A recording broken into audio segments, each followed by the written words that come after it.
Yes, hello everyone, Fáilte Rashkity, Cúilín Media. Welcome back to another weekend preview show. We have a full house tonight. Myself, Seamus Brady, joined by Liam White, the man behind the Faithful Pod, Matthew Hurley, the Gaelic Statsman, and Aaron Prendergast, the man behind Gaelic Games Fan TV. The four of us together, we've created Cúilín Media. As you can see, myself, Liam, Matthew, all dripped out in the hoodies. Aaron's gone rogue and wore his Gaelic Fan TV hoodie, but all created by Capture Athletics. So big shout out to the lads there for providing us with the hoodies. But yeah, we have a lot to get through here. Obviously, we had the Leinster Final last night, which with UL winning their maiden title. And we also have, of course, the Fitzgibbon Cup tomorrow evening.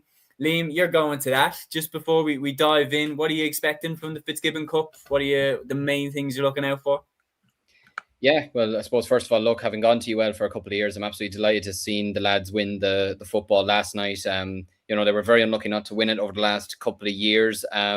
So it was great to see them get over the line over UCC last night, and especially against, a fellow college that has won it 24 times in the past. It's an unbelievable achievement, and to do it in Croke Park as well. So big congratulations to the UL men's footballers. From the hurlers tomorrow, yeah, look, it's the second time in 3 years that the two sides are going to be meeting each other. It's quite ironic that they threw this in Dublin and it's an all Limerick final. So probably the Gaelic grounds probably now looks more like it should have been there maybe, but at the same time, not really looking forward to it. Looking forward to seeing some of the key battles in that game. Like you've some terrific players on display from both sides. I mean, look, everybody's talking about the UL side, and it's fair. The likes of Darren McCarthy in there. You've Adam English if he plays. Obviously, didn't play the semi-final. You've Adam Screeney in there. You've Jack Leahy. Top class hurlers. And then you go to Mary Aisher. You have the bull in Shane O'Brien, who's just an absolute animal at full forward. So yeah, really looking forward to it. And I think it's going to be a cracking game of hurling, and can't wait to see it. Yeah, I'm looking forward to it as well, man. Like, the college competitions are class. Peter did fire it in there, Matthew. I mean, our news of the week could basically be done by Peter's first few comments there. Fair play, Peter. And he's leading the charge as well. Class guest to have on in the comments, Peter. Always leading the charge with the comments. Really appreciate it. Good to have you with us again, Peter. But if you are new on the show, do get involved in the live chat. Let us know what your highlights were from the week and what you're looking forward to this weekend. If there's anything in particular, any game in particular that you're looking forward to.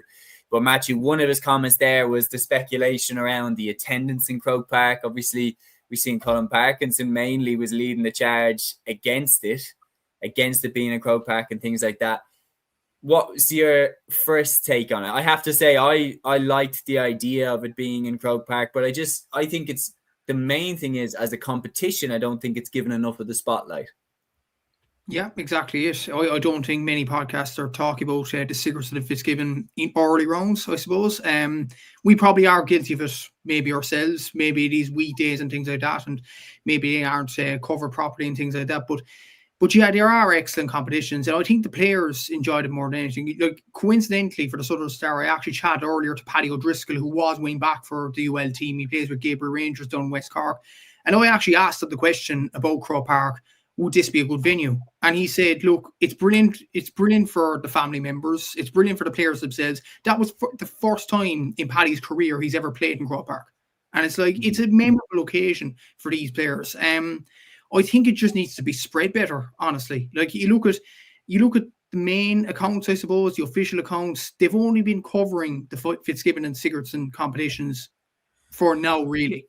Like, when you look at the pages on Instagram, or our page in particular, and there's other pages as well, such as Jerome Quinn, who does amazing work for the higher level competitions, they're spreading it throughout the competition from the first round to the final. Like, there are stories that pop in and all that. Like, the main story I remember from round one was actually involving Paddy himself for UL, marking his brother in a game against MTU, which was probably a unique kind of experience. But those stories are talked about, but then the little stories aren't talked about as much. Like, I seen an earlier game in the campaign, Queens and UCC, was probably the best game of football that I've seen in 2026. I thought it was a superb game of football. Likewise, Queens against UL in the semi-final. Not many people would have watched that game, but it provided a brilliant moment, obviously, with Conal Dawson hitting the two-pointer, Carl Brosnan hitting the back of the net as well. Like, those are fantastic moments. The day should be spread, but I just feel like the official accounts, RT in particular as well, maybe even GA Plus, maybe even these sorts of accounts aren't spreading the competitions as many other influencers or anybody else are at this present moment in time. I think that probably needs to be fixed. there is an argument to say that the league is around the same time as the Sigerson Cups, and I do agree. That's the biggest problem for me, is that it's so hard to cover it. Like, we know ourselves when we're doing out the notes and everything like that, it's hard to do a full preview of the Sigerson when you literally have the leagues on that weekend. Like, it's so hard to find the time, and you've got 4 divisions in all 4 codes, 16 different divisions to preview. Like, it's very, very difficult to go in depth on the Sigerson and the Fitzgibbon and the Ashburn Cup and the O'Connor Cup and everything. It's like, because on top of that, what you were talking about, Matthew, there's so much more information available on the leagues than there is on the Sigerson. Like, genuinely, I remember starting out the pod, and fair play to you, but like, I remember being like, yeah, if Matthew hadn't posted the squads, I wouldn't have a clue who's playing Sigerson or the Fitzgibbon, everything like that. So it's information, isn't it? It is. I suppose it is. And I suppose it's just it's spreading awareness of the games being on. Like, this isn't a fault to maybe the average GAA fan, but I saw more hype around the pre-season competitions than the college competitions. And this was my fear with the pre-season competitions and why I did not want them back. I know Cork won the McGrath Cup, and what we do, we beat Kerry. That was an amazing day. I may add in Galway, but I didn't want the pre-season competitions back because, number one, you have players playing certain competitions. Number two, you have the coin tosses and crap like that happening, where there's icy pitches and games getting postponed, and obviously those sorts of events are going to happen. But I think the main reason is college competitions aren't getting the promotion they deserve because the pre-season competitions happening as well. That needs to change in the next few years. Should the Sigerson be on before Christmas? Maybe, but at the same time, you might have situations where, like, I remember obviously the semi-final a week ago, UL against Queens, that was postponed initially because of a yellow weather warning up in Dublin. And then it got played, I think, on a 4G pitch, which wasn't really ideal. Like, I saw people against 4G pitches because obviously ACL injuries and all that, but we're forced to play on 4G pitches in the winter. But I just think it needs to spread more. It's as simple as that. You look at like even the snide remarks, I suppose, and even Colin Parkinson's tweet. I know we mentioned it in our group chat, but I was hurt by it, to be honest. I feel like it was a disrespect to the competition. It was a disrespect to the players. It was a disrespect to UL, who actually won the competition. Disrespect to UCC, who played their part in getting to the final as well. You might not have the glitz and glamour of players. You might not have brilliant Ulster footballers like you have been over the last few seasons. But UL and UCC, the way they performed, the way they got to the final, deserve to be here. Both sides beat Queens, who were considered a very good team managed by Fergal Logan, the former Tyrone manager. Both sides beat DCU, the defending champions of the competition. Both sides deserve to be there, and I think they deserve the respect, especially from people on Twitter like that before the final. I just think a bit of respect, a bit of promotion, that's what needs to grow these college competitions. But yeah, it's kind of a difficult one, but I would have been in favour of it being on in Croke Park because the players deserve to play there. Some of the players may never play there again. Let's be honest, not many players are lucky enough to play in Croke Park when you look at intercounty and club and things like that as well. So I feel like it was a good decision to play in Croke Park. It's a simple thing though in the winter. Promotion needs to be a lot better in the future. Yeah, well said. I think my thing with it was, like, as someone who went to DCU, is that when I was there was Freshers Week when you started college in first year. It was Freshers Week that, like, you're getting inducted, everything like that. Then there was Rag Week, and then there was Refreshers Week when you came back in the new year after the Christmas break. There was Refreshers Week. There was lots of different weeks for things, and bear in mind, when I was there, DCU won the Sigerson Cup and had Evan Comerford, Micheál Bannigan, and David Garland, Paddy Small, Jordan Morrissey as well from Carlow. Like, had a really, really good team, and there was no hype around the campus as far as I was aware. That, like, nobody really was like, "Oh, we're DCU, we better go over and watch the game," and like, we're right beside where they could have been playing that game. I remember the final was played over in St. Clair's in the DCU sports grounds, and yet it wasn't like this massive event that, like, let's get all of our students to go watch that game. In my head, it's simple around the promotion. There needs to be a GAA week in colleges. Same way that there's a Rag Week, same way that there's Freshers Week. Like, there needs to be a week where regardless of what college is in, the whole college goes GA crazy for that week, and buses are organised up to wherever the ground is, and you try to get as many fans to buy into the college and get behind the team. Like a leaf out of what America has with the college sports. Like college sports are like one of the biggest sports in America, and yet in Ireland they're completely slept on, even though they have such heritage. Like you think of any great GAA player, guarantee they probably won something at college level. Like it's such a proving ground for future stars. Like especially when the GAA posted like former captains, and you have like Jim McGuinness, Brian Cullen, like Paul Gainey, like, and that's all in the last 25 years. Like it's really, really common for a star to emerge from this competition. So for me, GAA week, and try and line up the calendars. I know you're changing the calendars, but try and line up the calendars so that the Sigerson, Fitzgibbon, Ashburn Cup and O'Connor Cup, that they have nothing else on at the same time that pulls media away to different competitions, because that's how you also end up with a poor enough attendance. Buses organised up, GAA week, get the whole college on side, and I think then you'd see the best of what the college competitions have to offer. Aaron, have you any 2 cents on that before we move on? Yeah, no, I think I just agree with what you've all said there. Like I think, yeah, there definitely does need to be more promotion. Like I know on my channel I've tried to cover a bit more this year than previous years. I think putting in Croke Park, I think is the best thing. And I think, to be honest, I think, you know, the majority of national finals, I understand you can't play them all there, but you have to play as many as possible there. And I've been a big believer in under 20 finals being in Croke Park, and minor finals and everything else, maybe even played before some of the senior finals, you know, like in previous seasons. I think the more exposure you can give to these games, the better. Look, it's one of them. Like, I've seen some of the comments as well from different people about them, and at the end of the day, with it being colleges, there isn't going to be a huge amount of investment maybe from regular GAA fans, because there's no connection to a college, you know what I mean? Unless you've gone to the college, you're probably not going to feel a specific connection. I think a lot of fans will watch the games, you know, purely out of entertainment. And like, I thought last night's game was pretty good. I know there was some people saying the game wasn't the best game of Gaelic football. I thought, given the conditions and everything else, I thought it was quite entertaining, to be honest, especially in the first half. There was a lot of chances and saves. And look, I know we'll get onto it, but no, I think it's great for the Sigerson and for the Fitzgibbon to get the exposure, and, you know, hopefully it continues for the next couple of years. Yeah, the next step now is to get the Ashburn and the O'Connor Cup finals in there as well. Hopefully integration 2027. Please, God, let them keep to that, because so many issues and so much bullshit would be taken care of if they are one organization pulling in the one direction.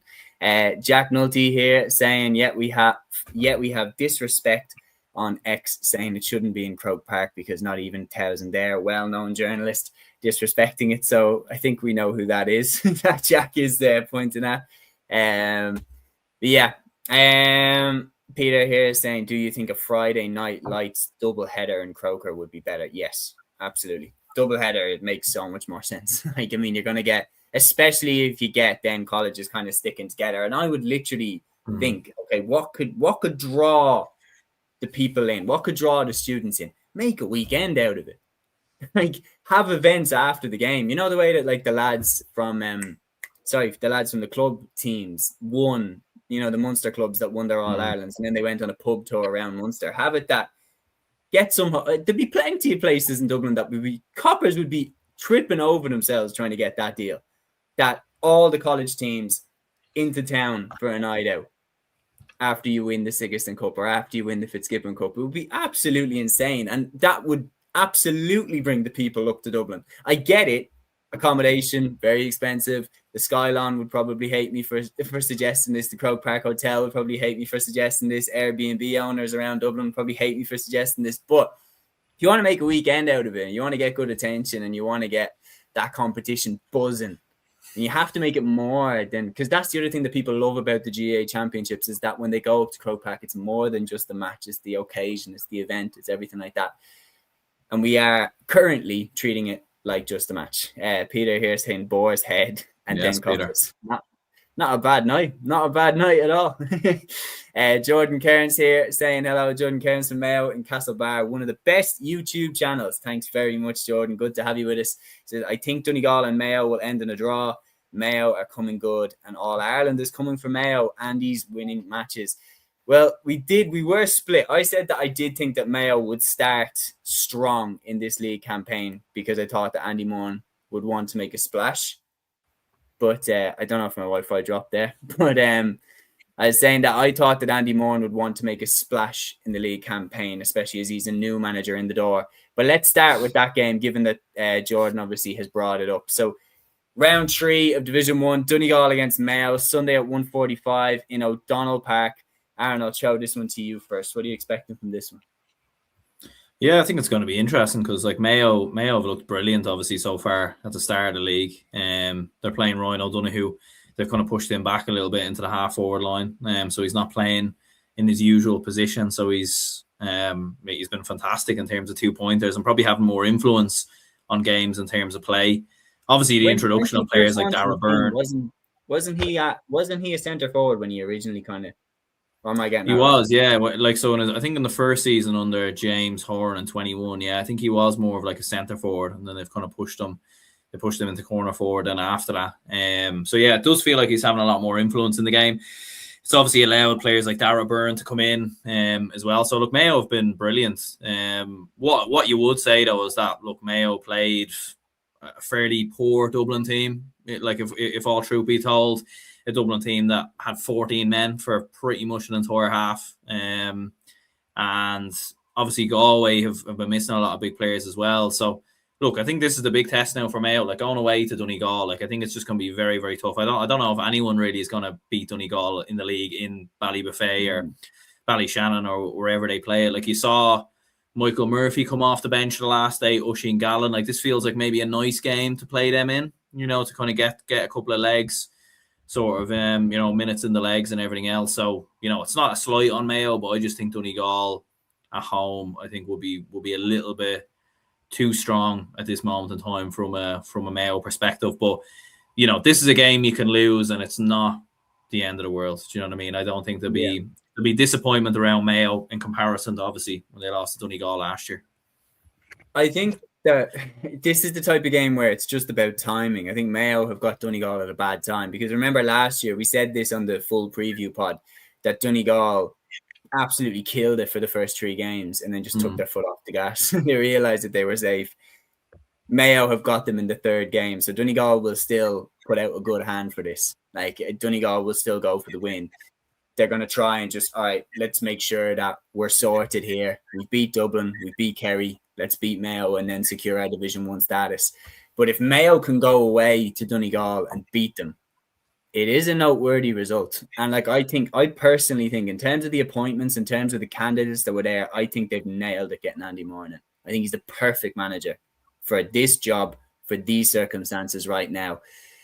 It's very, very interesting. The other thing here, Peter talking as well, the tight pitch will suit Donegal. They'll spring Murphy with 15 minutes to go. Donegal by 5. Dublin is great saying Mayo by 2 and also has a good question. I always find it strange. Sunday Sport on RT Radio starts 15 minutes after the game. Just why? I actually might have an answer for you, to be honest, because I heard this and it is absolutely hilarious. If a game starts at around the time of the Angelus, like the radio still has to let the Angelus play. Yeah, we're the same. We do the most Irish thing I've ever heard in my life. I'll give you that. We the radio to listen to the Angelus. I don't know. You say that we do every Sunday before, say. Really? I'll give you the example. This weekend we're playing Cork and we're doing the commentary for that. Will O'Callaghan, Nelly first with the obituaries for the first few minutes, and then it's straight over to the commentary. It's very common. It's actually more common. Crazy. Matthew, if you're coming up to Offaly this weekend, sure, we'll get you to do the obituaries and you can come down to O'Connor Park if you want. Unbelievable. But yeah, Liam, I'll throw it back over to you. What are you expecting from this game, Donegal Mayo?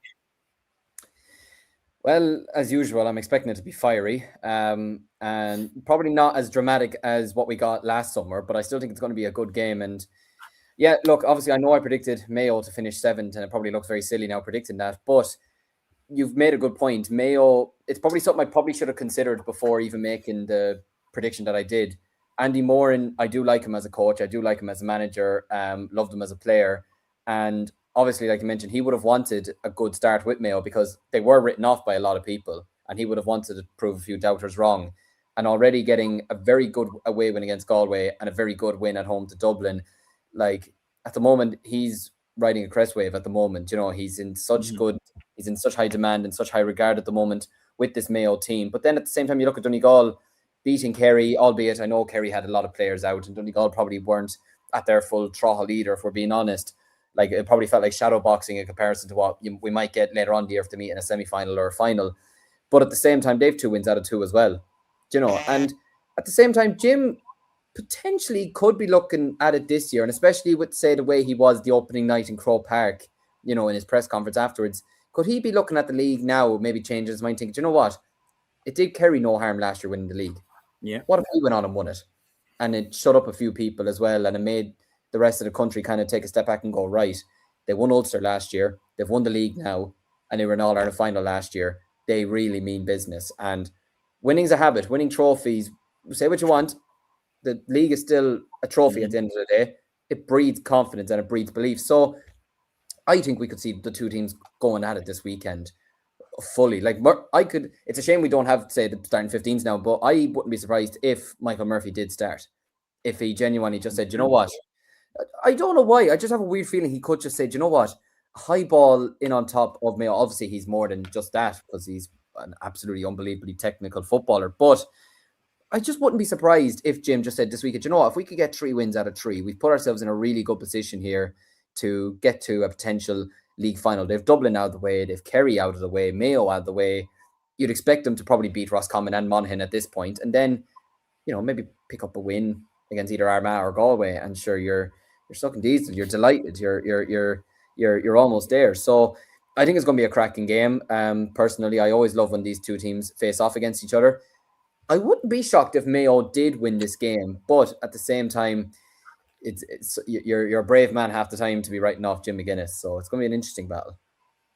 It will be very, very interesting. We have a couple of very good comments in here. First, Jordan saying Paul Durkin, the 2012 Donegal All-Ireland winning goalkeeper, a huge addition to the Mayo backroom team as well, as he is good friends with Andy Moore. And it'd be interesting, him being on the line. Peter saying Kev Cassidy saying Jimmy's going for the league, Jimmy winning leagues. We also then have a couple of predictions in here from Dara Wilson. He says Kerry Galway will be some game. Huge Armagh fan here. I think Galway will win by about 3 or 4. Kerry haven't been good this year. Roscommon should have beat them in round 1 and lost by 4 to Donegal. I think Donegal will win the All-Ireland this year. And Dara also says Donegal to beat Mayo by 2. It will be close like last year. Andy Moore, and Mayo legend, has been a good coach for Mayo this year. Mayo and Donegal 221, Mayo 25 points is his score prediction. That's the other thing, is that I think this game is going to be quite high scoring. Like, I wouldn't be surprised if it's weirdly high scoring. The conditions, we all know they're going to be terrible. So it's going to be, do you know what I could see? Because of the conditions, I could see one team being so far ahead at halftime. I could see one of them, whoever has the win in the first half, leading by about 9 points at halftime because of the wind. They'd be belting over the 2-pointers. Like, if it's Donegal to have the win, you know Darrell Boyle's going to be chipping over 2-pointers. And but then the second half, there'll be a bit of a fight back. Matthew, can I throw it over to you first to give the predictions, and then you tell me what you're thinking about the game, but then nail your colours to the mast and we'll follow suit. Yeah, I'd probably go for Donegal to win this. Like, Mayo, they had good wins over Kerry and Dublin, obviously, in the first 2 rounds, but even look at their scores, they've only had 3 scores above 5 points, and one of them, Robbie Henley, who took 2-pointed frees. It's only been Darragh Byrne and Ryan O'Donoghue, and they've had 12 different scores, which might be a bit of a concern for Mayo. I know they've started well, but it might be a stat that maybe catches up with them. Whereas you look at Donegal, they have more different scores, 14, and then when you look at the players above 5 points, you have 4 of them. You have Conor O'Donnell, you have Gavin Mulroney, you have Darragh Boyle, and you have Michael Langan. That's not including Michael Murphy. That's not including Oisin Gallen, who hasn't returned yet. I think Donegal are in a very, very good position at this present moment of time. I agree with the lads. I think they'll go for the league. I said from the very start that they'll win the league. I think Jimmy would want a national trophy on the board because obviously it did carry no harm. What this Donegal need to progress is to win a league title or a national title. I think this might be a step to do that. I agree completely with Liam. If they win their third game, you'd imagine they'll beat Roscommon and Monaghan. That's already 10 points on the board. That's usually enough to make a league final, especially in Division 1. So if they win this game, they're right for road then. So I think they will go for this game. I think they will win this game. I think Donegal will win it by about 3 or 4 points. Very interesting. Aaron, can I get your prediction next? Yeah, I'm going to go with a 2-point win for Donegal. Like I do agree. I think like with Mayo, there might be a big focus on goals. Maybe they have been kind of free scoring in terms of goals so far, but yeah, I think Donegal will be far too strong. Like with Mayo as well, like interesting enough, they'd 50% shot accuracy against Dublin, which is interesting, which shows maybe one of two things. They're creating a lot of chances, first of all, but they're obviously missing a lot of chances as well. And I don't think they'll get the same time and space against Donegal as to what they got against Dublin. I think Donegal will be far better defensively in regards to that, whilst also punishing Mayo the other way. I still think Mayo will give a good account of themselves, and it'll be sort of like a valiant defeat, if you want to call it that, but still expect Donegal to win by 2. Liam?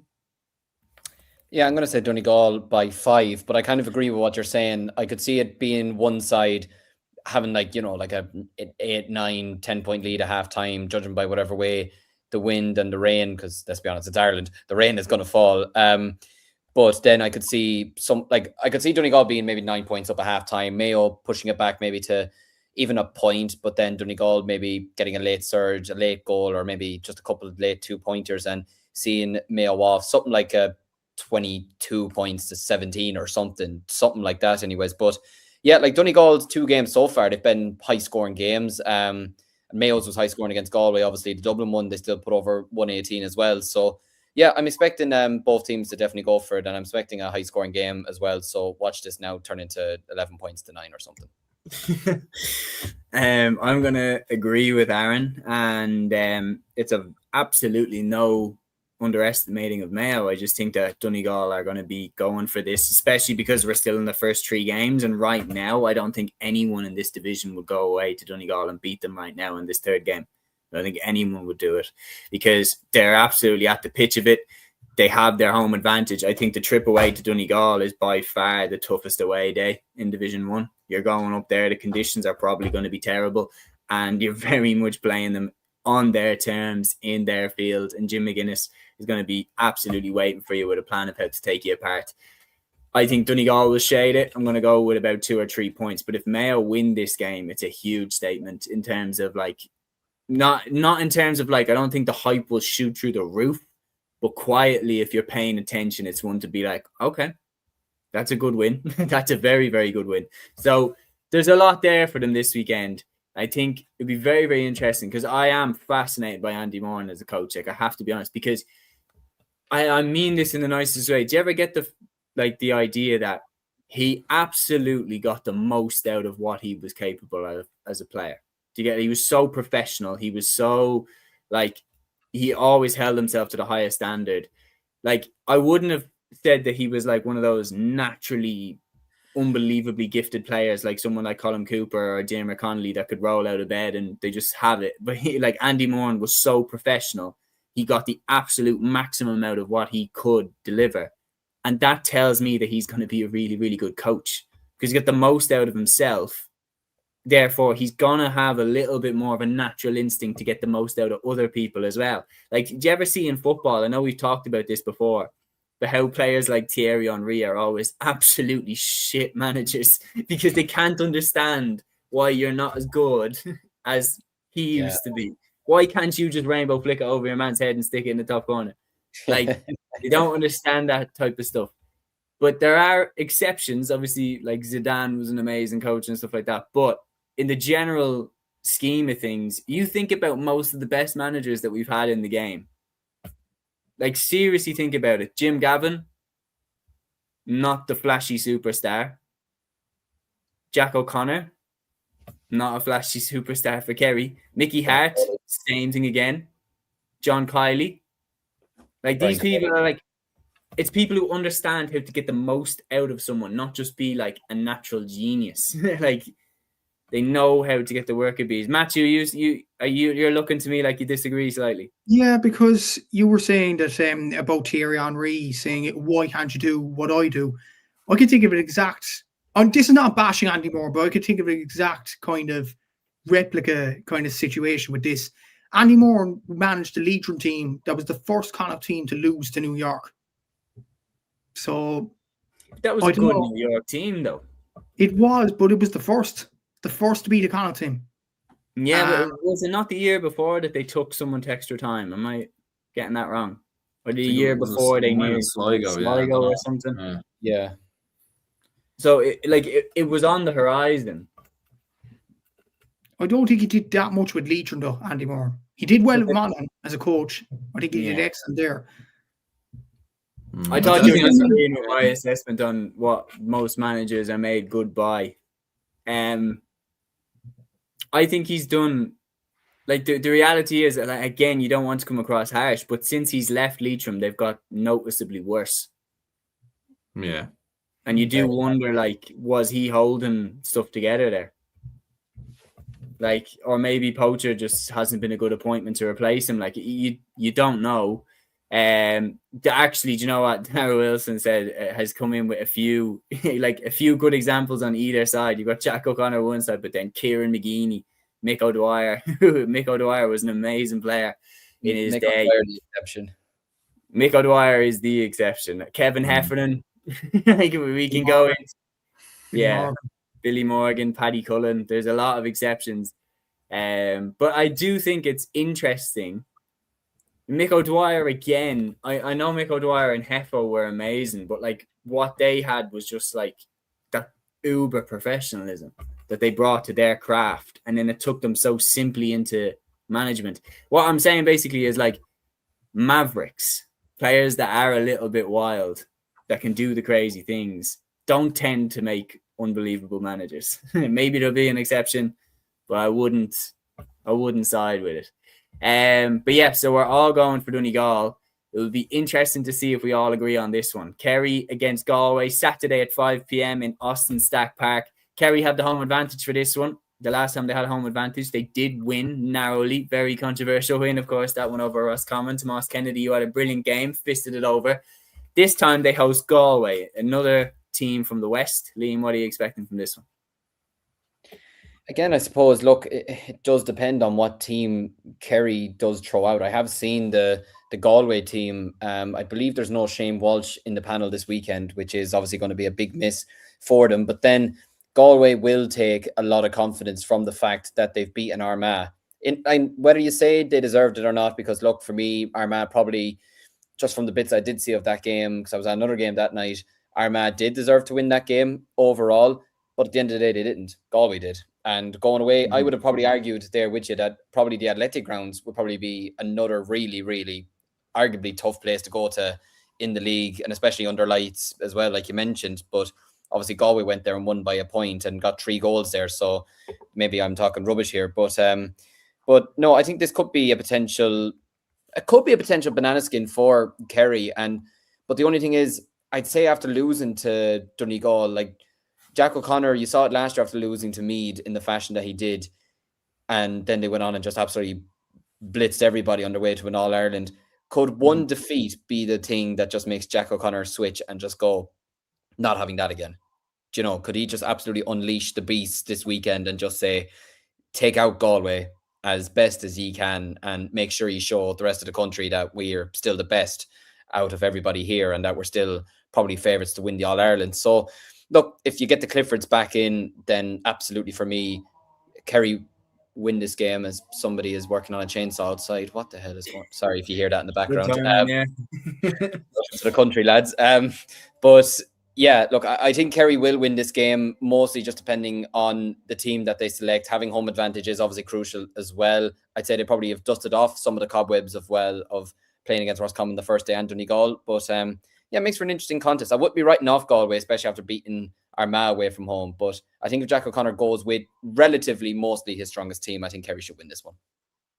It's going to be a really, really interesting clash, because I seen it being mentioned on the RT Sport podcast that like Galway have put themselves in a much better position now with that win against Armagh, because had they have lost that game, this game is going to be a very, very difficult win.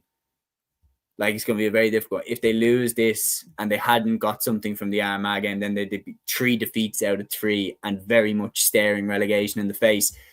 Does that, though, kind of knock them in this game, Aaron, that maybe they won't have that same desperation?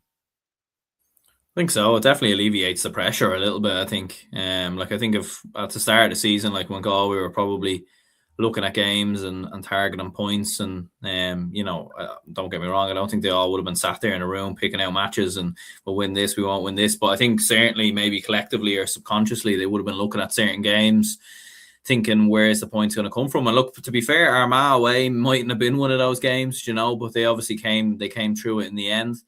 Going away to Kerry, look, it will be very, very difficult. It is going to be interesting to see if David Clifford comes back in for this game. He played the opening day versus Roscommon. He didn't play last week. Like, could it be a case that he's going to play the home games, maybe not so much the away games? Or is he just going to be left out against other All-Ireland contenders because Jack doesn't want to give too much away in regards to that? But I think for Galway, look, I think Galway's main focus, especially with the older players and everything else that have been in the panel, without question, is the All-Ireland. That's the one they nearly won a couple of years ago. I don't think they're going to be too bothered about this league.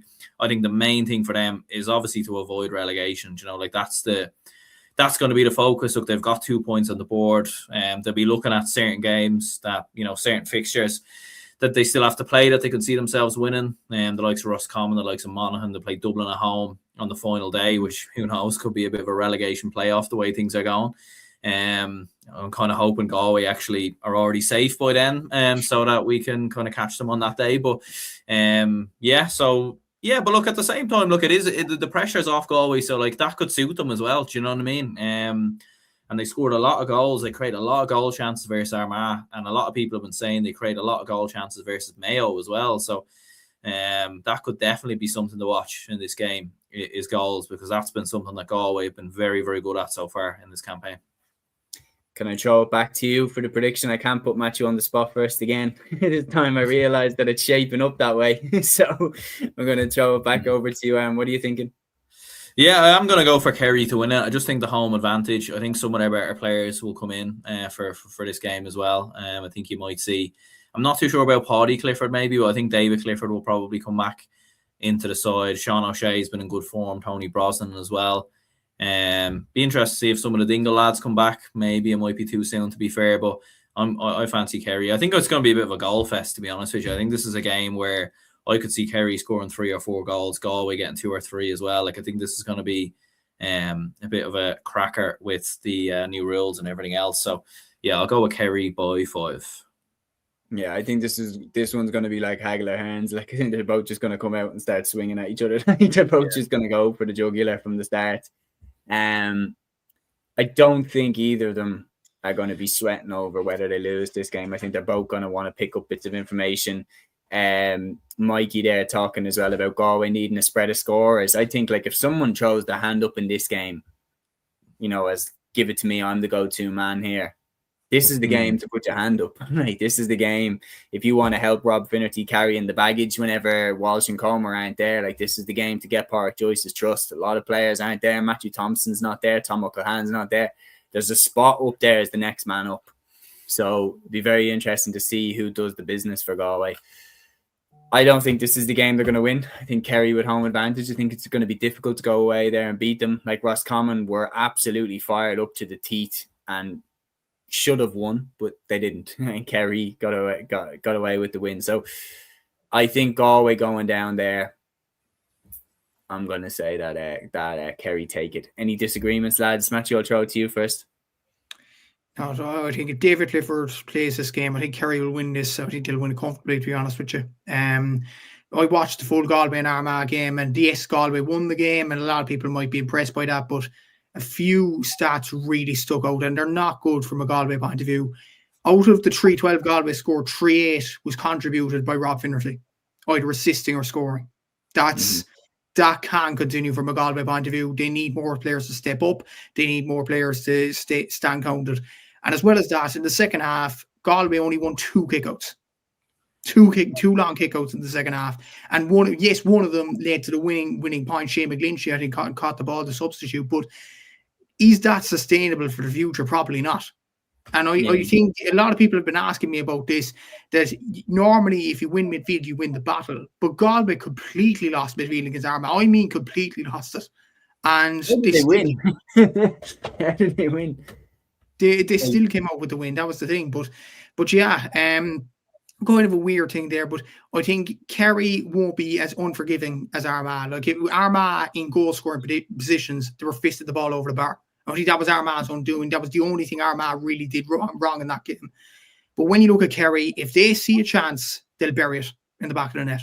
I think if Galway play the same way as they did in the Athletic Grounds, and especially the same way against Mayo, I think Kerry will win this game. I think they could win it comfortably, to be honest with you. I'm not convinced about Galway, as some people make them out to be fair. Very interesting. Liam, are you going for the clean sweep for Kerry?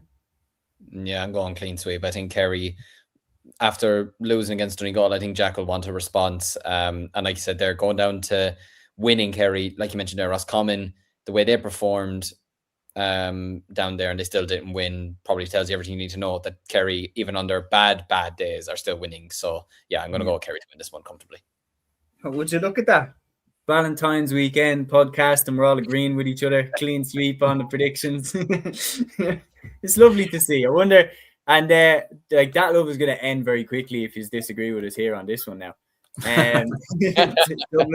Dublin against Monaghan, Saturday at 7 p.m. in Croke Park. Two sides that desperately need a win. No question about it. Both sides have lost their first 2 games and now come up against each other.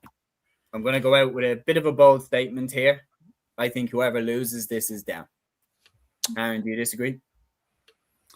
No, I don't disagree with you. Because statement, is it? no. I think it's one of them. Like, look, Monaghan. What I would say is maybe Monaghan can turn it around. If they were to lose this game, that's the only thing I would say. Just because they could go on a run and win a couple of games. I think their fixture list is a little bit nicer after this game. What I would say about Dublin though is after this game we then play Kerry in the next game. Like, don't get me wrong, look, if Dublin beat Monaghan, maybe we go in with a bit of confidence and we might have a chance versus Kerry. But if we lose to Monaghan, there's no way we're beating Kerry. Absolutely not. And they'll smell blood as well. And look, that's a game in Croke Park where Clifford will probably want to play and they'll play their best players and everything else. And Kerry will look at that as 2 very easy points, to be honest with you. And then you're 4 defeats in. Look, there is winnable games after this, you know, from a Dublin perspective. I think Roscommon away, I think Galway away in the final day, maybe Armagh at home if they potentially start turning their attention towards Ulster. But again, it will depend on their situation in the league because we'll see where they're at. But yeah, no, this is a huge game for both counties. And I don't know about you, Seamus, but I want Dublin to play no messing around here. They need to play their best team. They're the championship level team, in my opinion. Con played the first day, was rested the second day. Cormac Costello came back. Both of them should play. If Kieran Kilkenny is going to be in the panel, he needs to play as well. So does Brian Howard. Get all the best players. Luke Brecknock out there. Because, you know, what's like, if we don't play our best players for this game, then what's the point? We just want to go down to Division 2 then, basically. That's all that's kind of saying. Because Monaghan are definitely going to play their best team. So we need to play ours. Yeah, this is a home game against one of the promoted sides. Like, you need to be winning this one if you want to stay in the division. Like, if you lose games like this, you are in serious trouble of going down. And the reality is that it was the 3rd game for me last year. Sorry, the last time we got relegated. There was a 3rd game where I was like, oh shit, this is actually happening. Like, we're actually going down. Like, if we lose this game, it's going to have that ripple effect where all of a sudden you look at the next games coming up, you look at who we still have to play. We still have to play Kerry.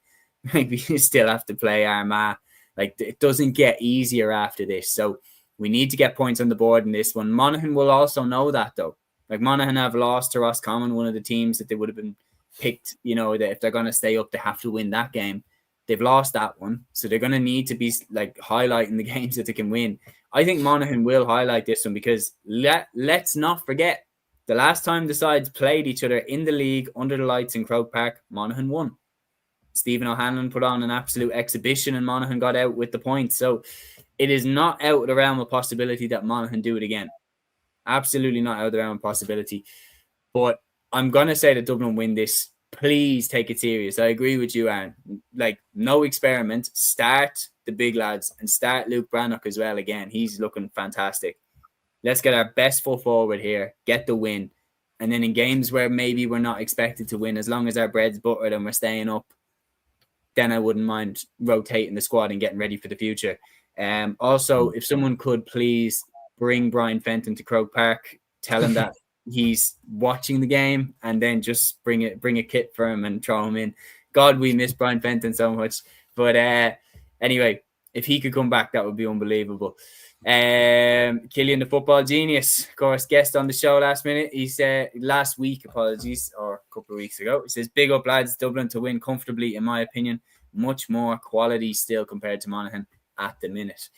Killian, I'd love to get your take on our next game. Is anybody disagreeing, by the way, before you move to Roscommon Armagh? No. All down Dublin? Yeah. Okay. Any 2 cents to add before I move on, or are we happy to move on? No, happy enough to move on. Okay. I'll go to Roscommon Armagh next. Killian, I'd love to get your opinion on this as well. I think we had someone else in the chat who's a big Armagh fan, Gavin O'Reilly. I don't know if you're watching, but love to get the Roscommon side as well. Roscommon against Armagh, Sunday at 2 p.m. in Dr. Hyde Park. What do we think about this one, lads? Armagh, of course, fresh off the back of losing a home tie to Galway. Now they go away to the Hyde, notoriously difficult ground to go to. Matthew, what are you expecting from this one? Two sides very much on form, and I think that will come into this game as well. I think this will be probably one of the games of the weekend, I think. I think Armagh are going very, very well.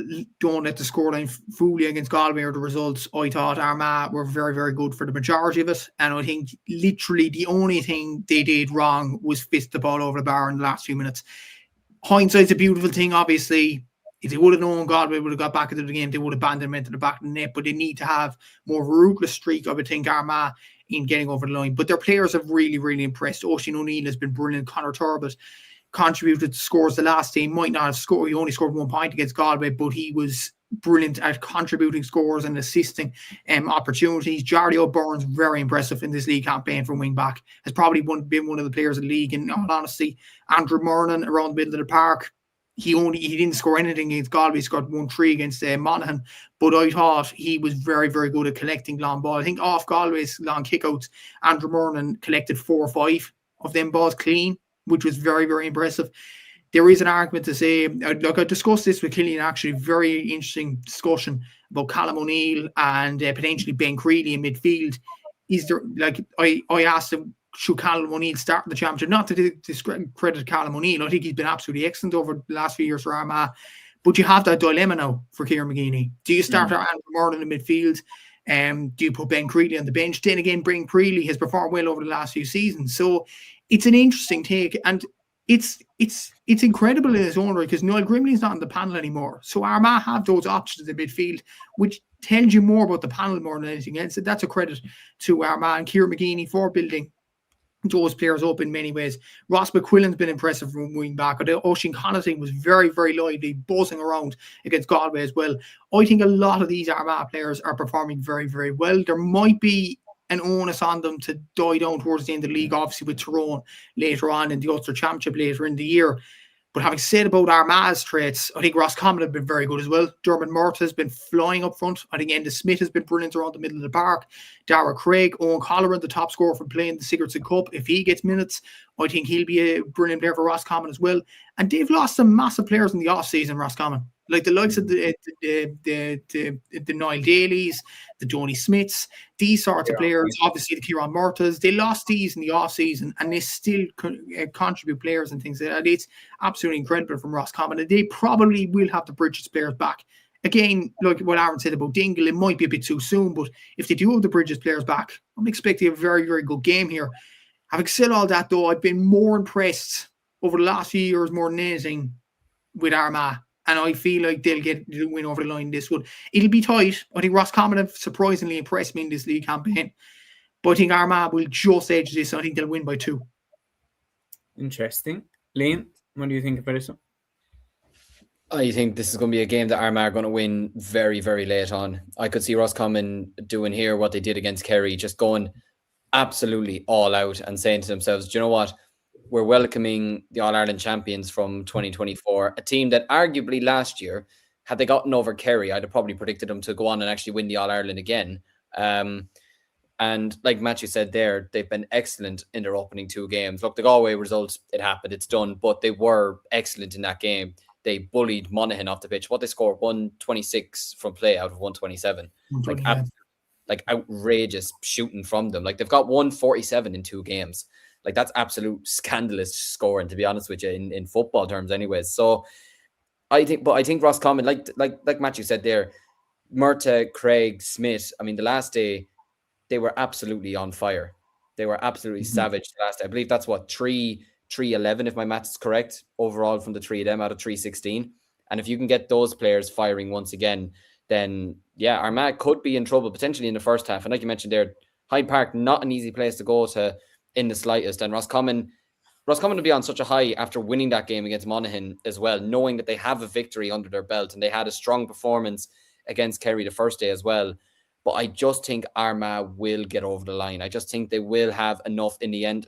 I think like what Matthew said there, I think this will be actually the game of the weekend from Division 1A or Division 1 anyways, for sure. I think we could be looking at something like, I don't know, 124 to 316 or something, something like that, where Armagh just about edged at the end, but you're on the edge of your seat the whole way through. So I think it's going to be a cracking game. I'm really looking forward to it, but I just think Armagh, the way they're playing at the moment, like Matthew said there, I don't even have an issue with, say, them fisting the ball over the bar. Look, it still scores, but if they could just be a small bit more ruthless in front of goal and try and adapt that as the league goes on and be ready for the championship, then yeah, I think Armagh will be a team that everybody will be looking out for this year, thinking, fuck, I don't want to be playing them this weekend. Yeah, well said. And Peter here saying draw. We had that last week. We're not jumping in to call every game a draw again. Tom with a great comment here saying Aaron McKay was missing a fullback against Galway. He isn't mentioned much, but he is a major key in Armagh's defence. It showed last year when he was out all season, and he was crucial to their All-Ireland win, of course, in 24. Got the goal, of course, remember, in that All-Ireland final against Galway. I'm actually going to go with the Rossies to win this game, though. I really do. I think home advantage and the way that they beat Monaghan was really, really impressive. That wasn't like they doubled down on being super impressive the first day out against Kerry, and that trip away from home to play against Kerry in round 1 was an extremely difficult away day. Now they've got home advantage against an Armagh side that are fresh off the back of a defeat to Galway, who weren't in the best of form themselves. So there is no question about it. Armagh have the potential to absolutely dominate teams. I don't doubt that for a second. I predicted Monaghan to beat them, and we all know how that game went. So I wouldn't be stunned if something similar happens here. But I just do believe home advantage, Roscommon will be difficult to beat. If they have the Bridges lads back in, I think it would make them even harder to beat. Yeah, I'm going to go with the Rossies. I'm going to go with the Rossies by 2. Aaron, is it 2-2 or is it 3-1? It's 3-1, but only narrowly, to be fair. I do agree with the lads as well. I was looking for the equaliser. You're the odd one out, unfortunately. But no, I wouldn't be surprised if it goes either way. It is an interesting game because, it's both teams have looked very good in both their games. After this game, there's a small possibility maybe both teams have dropped points in 2 out of the 3 games, but you could be one of these teams could be sat on 2 points with 2 defeats. Considering how well they've kind of started the season, it'd be a little bit unusual to kind of see that. I think Armagh just have a little bit more firepower, in my opinion, than Roscommon. I think going to the Hyde, always a difficult place to go to. It'd be interesting to see with the weather as well, what it's going to be like in that part of the country, because we know they do get quite bad in those parts, to be fair, and how much of an impact that could have on this game. I think Armagh narrowly. I agree with Liam as well. I think this could be one of them games where there's a late 2-pointer. Hopefully there's no controversy or anything like that, but I do feel like this could be something that goes absolutely down to the wire. And I think Armagh just probably have a little bit more, in my opinion. So yeah, I'll go with them to win by points. Do you know who's they're reminding me of so far, just with the Kerry game? It gave me flashbacks. Do you remember Kildare got relegated from Division 1 a couple of years ago? Yeah. And you're thinking, God, they didn't deserve to go down. They were so good. Or even Westmeath last year in Division 2, where the amount of games that they could have won, or they could have got something out of it. And that's why that situation with Tomas Kennedy was so big, because you knew at the time there's a chance that really costs Roscommon down the line. So that's why it became such a big controversy as well. But anyway, we've gone with that. I'm the only man who picked different. The rest, we all went the same way. But we'll see what happens with Division 2. Starting off with this game, Meath against Louth, Saturday at 5 p.m. in Croke Park. Interestingly, this one is a double header with Dublin versus Monaghan. And Dublin weren't even in the Leinster Final, yet they're the main event after the Leinster Final rematch between Meath and Louth. Interesting one. Liam, what are you expecting from this? A repeat of last year's Leinster Football Final? It's box office. Meath and Louth in Croke Park is absolute box office, to be honest with you. It's one of the games. It's like Kilkenny-Tipperary when they play in Croke Park for me. It's just because of the history of what's happened, and obviously the controversy in 2010, the drama last year of Louth winning a first Leinster title this century, and denying Meath, who knocked Dublin out after 15 years. I think it's going to be a very interesting game. I think, look, I backed Louth at the start of the league to finish second, and I think after they bet us on the opening day, I was thinking, they weren't unbelievable against us, but they got the job done. That shows how much progression that they have made. But then, look, just judging on, obviously from Matthew's report and what Matthew was saying, because he was at the match against Cork, it didn't sound positive from their perspective. Whereas on the other hand, you look at Meath, okay, you could say Cavan were unlucky not to beat them, but Meath went up to a very difficult ground and grinded out a win. That shows a shift in their mentality as well. And they got a great win on the opening day against Derry.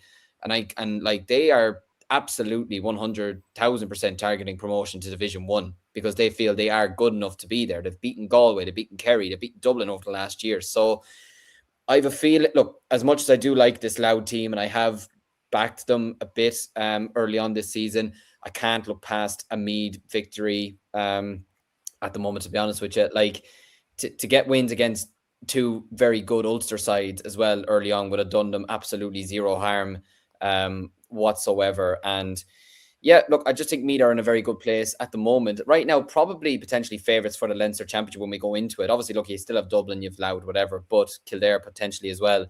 But I just think at the moment, when you have players like Jordan Morris, who's on form, you've Owen Frayne, who could just turn it on like that, Kinsella at centre forward. I mean, their the half forward line they played the last day of Conor Duke, Rory Kinsella and Matthew Costello. I mean, that's a half forward line most teams across the country would absolutely kill to have. So I think Meath will probably dominate this game a small bit. I think Louth will put up a good fight. Probably I expect them to have a reaction to the Cork game 100%, and it's against Meath, so they'll obviously be up for it. But I could just see Meath winning this game, something like a 20 points to 113 or something. Do you know, you'd go to this game just to watch Jordan Morris play, the form he's in right now. I mean, the tricks that he has, the bag of tricks he has, and that point that he got in the Sigerson Cup off the outside of the boot was one of the best scores I think I've seen in a long, long time. I agree with Julian. I'm going for Meath to win this game. I think home advantage. Interesting that I'm saying that. Home advantage. Sounds funny, doesn't it? But home advantage anymore. I can't believe they're playing their home games in Croke Park. Teams shouldn't be allowed to do that. But anyway, when we're talking about this game, Meath going into this one, I do think, it sounds harsh, but I do think that emotion played a big part in Louth winning last year's Leinster Final. If you look at it on the day, Louth struck at like crucial moments and got the goal from Craig Lennon and got, the goal from Ryan Burns and things like that. But Meath did get, am I correct, Matthew, in saying that did Meath get more scores? Like, did they score more times? Yeah. I think they did, yeah. Yeah. So I thought that was the type of game where Meath probably win that game more often than Louth do. If you were to play it 10 times, like, I think Meath would probably win 6 and Louth win 4. And that was just one of those days where it fell for them, and the emotion and everything like that, I think, played a big part in them getting over the line. This game, there's no real emotion coming into it, not to the same level anyway. I do think there will be a decent crowd, but I think it will be much colder. It'll be much more like the Derry game where it's just business. And I really do believe that Meath, right now, the form that they're in, I think they're a better team. And I think Meath are going to win. I would actually agree. I think right now, I think it's between... I think Meath are probably slight favourites for Leinster. I think we're significant dark horses that you have to take serious to reclaim the crown. But it's the first time, Aaron, as Dub fans, that I've looked at the Meath team and gone, you know what, yeah, there's probably a few of these lads that would start for Dublin right now. Absolutely, yeah. Like I think, and I know it does sound weird, maybe to say it because it was only 3, 4, 5 years ago we were talking about the Leinster football needing open heart surgery, and there was letters being sent by ex-players to the GAA and everything. It's kind of crazy how quickly it's changed, but I think at this stage, what I wouldn't do to have Jack Flynn in our midfield. I know. Yeah, Brian Menton, you could switch it around and Brian Menton, yeah. No, I'd probably take that at this stage. But look, I think, to be honest, like after what Meath have done last season on the basis of the opening 2 games, I think you would have to say they're slight favourites. Look, when it comes to, obviously a lot of football has to be played between now and then, and it would be a Leinster final if Dublin and Meath were to play each other, given on the draw. But yeah, like bringing it back to this game, I do agree with you lads as well. Like I think Meath will be far too strong here. I think Louth have looked surprisingly flat and maybe a little bit worryingly flat. Like a lot of their bigger players haven't really kind of hit the ground running. A lot of the players you kind of associate with Louth football. And obviously Matthew will be able to give a bit more of a reflection on Louth football. I haven't seen them close up, but from what I've seen, they have been quite flat. So I'd agree with you lads as well. I think Meath, I actually think this could be a bit of a hammering, to be honest with you. I think this could be 10, 11 points. I think Meath could really put it on Louth here. Like when you look at what they're scoring and how well they're playing in terms of attack, I do worry a little bit for Louth here, to be honest. Okay. Matthew, is it a clean sweep for Meath? Absolutely, yeah. I think Meath will win this game. But this is a sort of game, I agree with Liam here, that Louth seem to always be up for, obviously for an obvious reason, because they got robbed in 2010.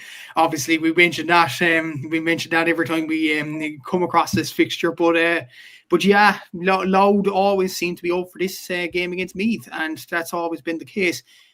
I will say that having watched the Louth and Cork game, Cork should have won that game by about 10, 11 points. I'll be honest with you. And that's an indication that Louth just aren't, of course, it might be an indication that Cork are going in the right direction as well, but it does show an indication that Louth kind of, and I said this in the predictions video, they've kind of reached their ceiling and they can't get any higher than this. Won a Leinster Championship, got to the All-Ireland quarter-final, and unfortunately, this sort of has to come to an end at some point, and I feel like it's coming to an end now for this Louth team. I think Meath will win this game. They've looked very, very impressive throughout the 2 games so far, and they're in a very, very healthy position to potentially get promoted out of this division. So we're going for a clean sweep there. The next game is going to be a bit of fun. Offaly versus Cork, Sunday at 2 p.m. in O'Connor Park. Gentlemen, protect yourself at all times. Follow my instructions. You cannot defend yourself. I will stop the fight. Offaly against Cork. Lads, what are we expecting from this? Matthew, I'll throw it to you first, given that Liam has home advantage. Well, to be fair, look, so far, I've been very, very impressed with Cork. I have been impressed with them. I think Sean Walsh and Colin McCallan have done well around the middle of the park. I think Ian Maguire could come back into the team, which is a good sign. Brian Hurley and Stephen Sherlock actually played in the same team the last day against Louth and bounced off each other very, very well, which was very positive to see. Chris O'Jones looked lively up front, albeit he is our only goal scorer at this present moment in time from play, which is a concern. We need to hit the back of the net more times and we need to convert more of our chances. I think like a lot of the guys in the Secrets of the Cup have played well. Tommy Walsh is in great form right now. Played very well for UL last night and is very good for Cork in the last few weeks. I think Luke Fahy has been absolutely excellent in the last few weeks as well. I think Daniel O'Mahony, very good against Louth as well. So Bar Shanley had his best performance of the Cork shirt, I believe, against Louth. So it is positive so far. And I do feel like Cork are favourites to win this game. But there's always a but. John Hayes did right in the Southern Star, and this might please Liam. He remembers a Cork team that had Graham Canty, Derek Kavanagh, all these great guys that went on and won the All-Ireland in 2010. Go to Tullamore 2006 and lose to Offaly 11 points to 1-5. I don't know, did Liam recall that result, to be honest with you, but John Hayes did say that in his Southern Star column, and he did reference that result. That has got me slightly nervous, I would say, despite the fact Offaly haven't won any games. Obviously, Liam has more of an insight into Offaly football at this present moment of time. But it looks at things, Liam might correct me at any point, but it looks like Keith O'Neill is the only player providing a bright spark. Obviously, he's got 12 points in this league campaign. The other players have got less than 5 points. But this could be a game where Offaly do click. This could be a game. But I feel that the way we've performed so far, I'd be confident enough that we'll get over the line. But look, it's always a banana skin going up to Tullamore. It is a difficult place to go. I think Cork will get over the line, but narrowly. I don't think it'll be a hammering at all. I think Offaly will battle in this game at stages. It's going to be an interesting sort of an affair. But I think we might have enough. Liam might think differently. He probably obviously will, but we'll have to see. It's Valentine's weekend, so I'm feeling generous. But this is more of the fact that I have a girlfriend who's from Cork. But no, I'm going to be honest with you, and I hate saying it, but I just don't see us winning this weekend, if I'm being fully honest with you. Look, like you said there, Matthew, Keith O'Neill at the moment really is our big shining light, like he is. And it's... Look, Keith is an absolutely terrific footballer, you know, and nobody can deny that. You know, he could spring a score. Like even the other day against Kildare, he had a ball, I think he was about maybe, just judging by like the angle he was at, he was probably 45 yards out. And he kicked over a 2-pointer off his left foot just casually. Do you know, he is just that type of player that can just do anything when he gets on the ball. He brings a bit of excitement. Like some of our other like exciting players, obviously that are not injured at the moment because we have a lot of injuries. Cormac Egan just hasn't performed to his level so far this year. Now that could change this weekend. I've no doubt that he could switch it on just like that, but he's not been at 100% so far. And yeah, just some of our other players, we've just not been fully at the races, to be honest with you. Now look, by what I gathered, I was obviously at the Kilkenny hurling match the day of the Louth match, but we performed well in the first half. We just ran out of legs in the second half against Kildare. Look, similarly to what you said regarding Louth and Cork, saying that Cork could have won that by 10 points. Kildare could have easily beaten us by more than 9, to be honest with you. Like they missed a lot of chances on that day and we just looked all over the place at the back, to be honest with you. So look, I know you mentioned the game there in 2006, but I will pinpoint you to 2022 when ye bastards relegated us and sent us down to Division 3 by that mistake by us at the end. You can tell I'm not salty over it.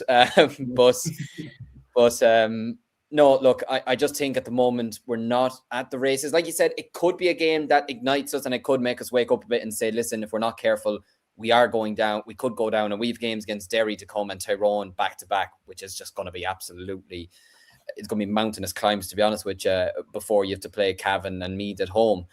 But look, I do agree. I don't think it'd be a hammering. Like 9 points to a degree in football now is not really a hammering because you can get 2-pointers or, you know, a goal could just change a whole complexity of a game. And then the Louth one, which just fell apart in the second half. But I just worry with, like you said there, Sherlock and Brian Hurley linking up well. Brian O'Driscoll is one that he's fit. He's still fit at the moment, isn't he? He's still fit, but he probably hasn't played his best football this year. Like I think Luke Fahey has been absolutely excellent so far. I think he's the guy to watch at half back for Cork. Yeah, well, he's just one player that I really worry for because he's excellent at getting 2-pointers and running up the field. And like the way we've kind of been sort of carved open, I would say at the moment, it could exploit a lot of space for him to kick over a couple of 2-pointers. So that's one area I'm particularly worried about at the moment. So look, I'm going to say Cork probably win it maybe 123 to maybe a 216 or something. But look, I'd be delighted if we won, of course. But I think the way Cork are playing at the moment, the way we are, I just think Cork will have too much for us. I am going to agree. I think Cork will have too much. I think Cork are like, Cork have started to roll. It's like it was up here and it's like now they've tipped over and now it's like, okay, now we're moving. Like Stephen Sherlock's back. Brian Hurley's still looking good. Brian O'Driscoll, you mentioned there, Matthew, that he's not playing his best football, but he still is well capable of coming up to kick over those 2-pointers. I think in terms of defenders, like man-on-man defenders, these are extremely underrated in terms of the players that you have. Like Daniel O'Mahony, I think, is as good a man marker as you're going to get in the country. Like, if you've got a good side, like, and I do believe, like, if Tyrone stutter, which they certainly look like they are, like, if they have a problem against Cavan this weekend, I think there's a second spot that could open up beside Meath to go up. And like I honestly thought if either of the teams were going to stumble out of my promotion picks of Tyrone and Meath, I thought it would be Meath, but I was not expecting Tyrone to stumble. But Cork are positioning themselves in a very good place to take over if they do stumble, and if they want to get promoted. Simply put, this is a game that they have to win. Like, Aaron, is it a clean sweep for the Rebels? Yeah, I think so. I think Cork will be too strong here. Like, it is interesting with Cork down the years of kind of we've all mentioned on podcasts here before, where sometimes in these type of games, these would be the ones Cork would slip up on, but they'd then go and beat a Tyrone or a Derry or, you know, something of that nature. But it does seem from looking at the opening 2 games that they have ironed out that inconsistency a little bit. And yeah, it's a golden opportunity now for Cork, because like, to have 6 points on the board after 3 games. Tyrone have obviously slipped up a little bit. Yeah, like, Cork will firmly be in the promotion hunt. So yeah, I'm going to go with a 5-point win for the Rebels. Okay, we are going to speed it up because we're at an hour, 11 minutes. We still have a lot to get through. So, Liam, I'm going to let you take the lead on this next game, and then we'll just agree or disagree with you. And if we disagree, we'll say why. Kildare against Derry, Saturday at 6:30 p.m. in St. Conleth's Park in Newbridge. Are you going to be nice to your neighbours? Of course not. I know. Noisy neighbours. I can't believe I did that. Jesus. Cut that out, please. But live, but you can't. We'll find a way. We'll find a way. But no, I was impressed with Kildare against us. Now, look, a lot of that I felt was down to maybe us not being at the races, but at the same time, they did also get a draw up in Tyrone, and deservedly so, to be honest with you. They've gotten 3 points after 2 games. They're looking good. But at the same time, that victory that Derry got, and Arsenal just scored, brilliant. And that, who scored? And that Madueke. Who would have thought? I don't have him in my fantasy. Right, lads. And I just that's my mother and father screaming now, so you can tell. But anyways, yeah. Look, Derry got a huge win against Tyrone, which I'll be honest, I don't think I predicted them. I think I predicted Tyrone to win, and I think I didn't predict Derry to do particularly well in the league, just based off the last 2 years and losing. I did, yeah, but it's mainly because I just thought the teams ahead of them were in much better form, and would be looking at like Derry are also a team that went from Division 1 to Division 4 fairly quickly. Do you know what I mean? It has happened to them in the past. Yeah. Look, I think this is a potential banana skin for both teams, and I have a weird feeling Kildare could actually win this game this weekend. Now, that win for Derry against Tyrone could be the best thing that's ever happened to them, because they've beaten an Ulster rival. They did it by 3 points, you know, typical old-fashioned kind of Ulster style, like not the highest scoring of games compared to what we've had the last year or so. But I was impressed by Kildare against us, I will say. I think their forward line, the McLaughlins, the Alex Burns in particular, I really like Alex Byrne as a footballer. I think he's going to be a superstar over the next number of years. And if Kildare to win a Leinster title, I think he's going to be at the forefront of that. Ben Lokman as well, a corner forward, excellent footballer. Yeah, I think if they can kind of keep the likes of McGuigan and Glass quiet, and I think I see a comment there from Peter. Yeah, Rogers as well. I meant to mention him as well. If they can keep them quiet, which is very difficult to keep one of them quiet, never mind 3, then Kildare will have a big opportunity here. I can't believe I'm backing Kildare, but I'm going to back Kildare to win this game by 3 points. Any disagreements, lads? I'd go with Derry, I think, narrowly. I think after kind of brushing off the cobwebs a little bit after beating Tyrone, I think they might go on a bit of a run now, to be honest with you. I think it will be very close. Kildare certainly at home in Newbridge now would have been a bit more of a fortress, obviously, since they've redeveloped the grounds. You could see Kildare turning up, but I think with that, I think Conor Doherty in particular has looked very, very strong from a Derry perspective. He's been brilliant so far this season. So I think Derry might narrowly come through. I do think this is going to be a bit of a basket case of a game, though. This will be a game we'll look back at where I think Kildare are going to just miss loads of chances for some reason. I'm sorry, Peter. I just have a feeling this might be a game Kildare leave behind them. But But yeah, I think Derry narrowly. I actually agree with Ryan. I think this has draw written all over it. I genuinely someone's going to kick a 2-pointer and then they're both going to end the game kind of irritated that they didn't get more out of it. I think that's the type of game I could see happening here. Kildare drew with Tyrone in round 1. That was away from home. Derry are fired up because they've just beaten Tyrone. But I would be surprised if they bring the same level of intensity to this game that they brought to the Tyrone one. Like, if anyone was going to wake them up, it was going to be Tyrone. Then, that being said, like, this is a lot of the same Derry team that look like world beaters only in the 2024 league. So they have that potential in them. So it's just, do they wake up and put that potential back to full use? But no, I'm going to go with a draw in this one. And I'll take the reins here on this one. And if you have any disagreements, do flag it. Tyrone versus Cavan, Sunday at 3:45 in Healy Park. I think this is the one where Tyrone finally break their duck. I think that they've had a very, very slow start to the league campaign. I was not expecting them to get nothing out of their first 2 games, especially when they had Kildare, one of the promoted teams, at home. And Aaron, I don't know, did the UFO land in the sitting room, man? Yeah, no, I just had to close a different tab for some reason. I don't know what's going on there. Nearly knocked me out, lads. I won't lie. I'm going with Tyrone. Matthew, I think, was that a disagreement? No, I was just making the point. They have 1 point, not 0. Oh, sorry, I wasn't expecting them to get no wins. I think especially when they had Kildare at home, I thought that's a definite win for Tyrone. No disrespect, Peter. I just thought my favourites to win the division against one of the teams that got promoted at home. I thought this is surely a Tyrone win. So I was very surprised when they started slow there. They have Cavan at home. You know, Ulster rivals, they're not going to take it easy and they're going to put the foot firmly down on the gas in this one. And I expect Tyrone to win by 4 points. Any disagreements? Tyrone by 8. Tyrone by 8. Very interesting. We'll get the hate mail from John McMahon now for that, Liam. But anyway, we'll move on. We'll move on to interesting prediction here from Ryan Gallagher. Another 1 point loss for McCabe.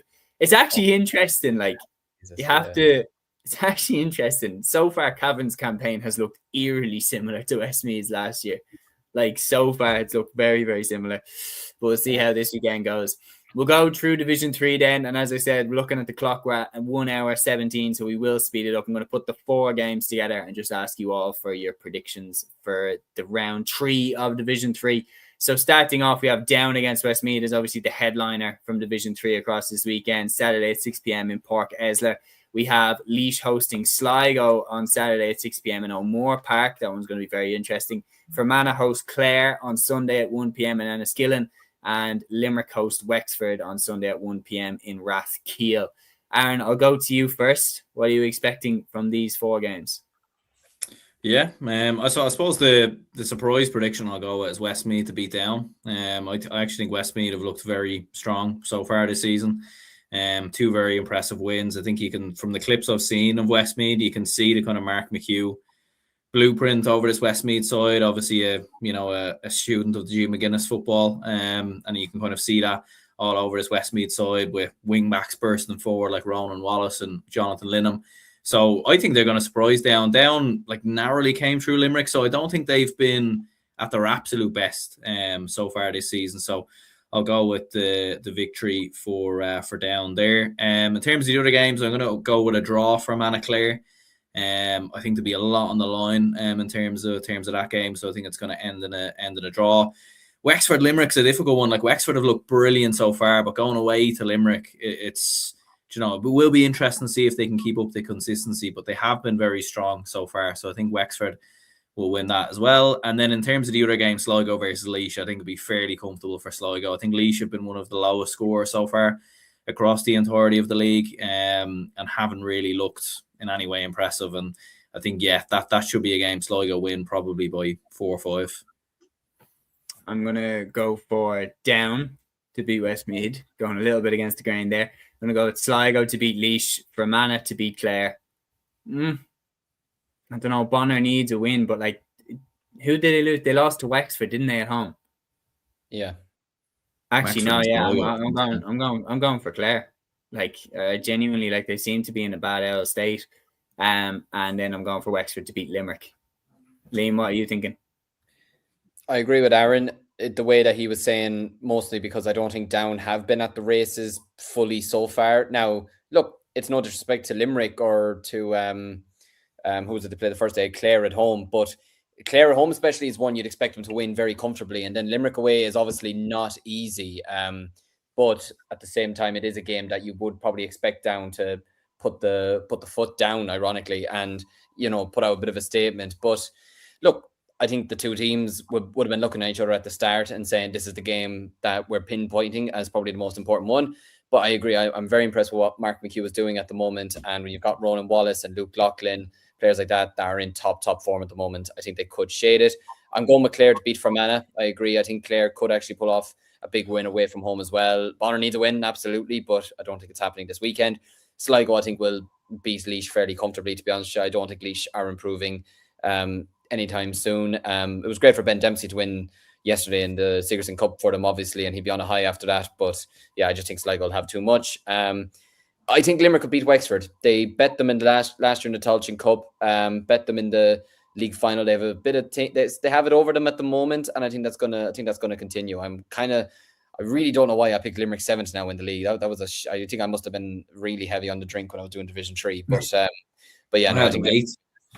What? I had them 8th, so I was on worse. That's why you're on the sense. Yeah. Anyway, Ryan asked, is Evan O'Carroll playing? He was playing the first game against Limerick, wasn't he? So yeah, played in the O'Byrne Cup. So. Yeah, I believe he is. Matthew, do you have any disagreements with any of the predictions that we've had? What are you going for the 4 games? No messing. Down, Sligo, Fermanagh, draw. Oh, straightforward. I like it. We have a very funny comment in here, and I'm going to bring it up exactly why. So, Mikey here says, expecting every county starting with a W to win this weekend. Well, get ready to get absolutely bamboozled, because round 3 of Division 4, Waterford against Wicklow in Fairfield. What on earth? Just give them both to win. Just give them both to win. They need it. Coin toss, and it lands on the line, like the apex of the coin. Oh my God, first time in history. Waterford against Wicklow is one of the games in Division 4 round 3. London against Leitrim, so we've got the same letters at it again. Sunday at 1 p.m. in McGovern Park. Antrim against Longford on Sunday at 2 p.m. in Cagan. Tipperary against Carlow on Sunday at 2 p.m. in Semple Stadium. Matthew, I'll let you lead this one off. Wicklow to beat Waterford and comfortably. I think Antrim will beat Longford. They're desperate for a win, so they'll get over the line there. I think London will beat Leitrim as well. Impressive start, and Royceup's a hard place to go. And I think Tip will actually beat Carlow. I know a lot of people might be surprised by that, but I like the look of Tipperary football at this present moment in time. Clonmel High School got to the Curly Vree final. Very, very good in getting there. Obviously, David Power was the manager of UL. You had Charlie King, Dai Hogan in the UL panel as well, Michael Freeney. So a lot of Tipperary footballers starting to excel now, and I think they're going under the radar, and I think Tip will get the win over Carlow this weekend. So Tip in London will be in the top 2 of Division 4 according to my predictions there.